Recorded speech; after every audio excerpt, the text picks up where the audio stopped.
is if Jesus is the everlasting Father, just like Isaiah 9:6 said that he was. Now, what we get into, like I said, is the distinction of Jesus Christ. And you know, the distinction of Jesus Christ, I'm going to explain this here in just a moment when I go to some verses. But I want to, I have another verse also first, I'm sorry, I want to read you from 1 Timothy chapter number 1.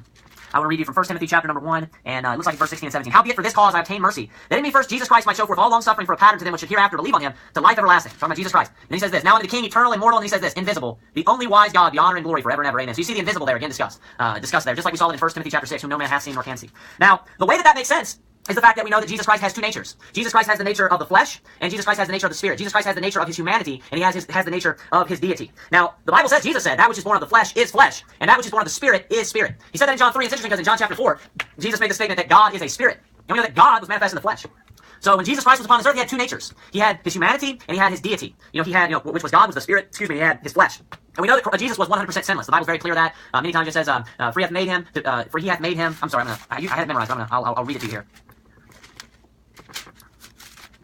He hath made him to be sin for us who knew no sin, that we might be the righteousness of God in him. So also I want to quote you from Hebrews chapter number 4, verse number 15. The Bible says in Hebrews chapter number 4, verse number 15, that Jesus Christ, it says, was tempted in all points, like as we are.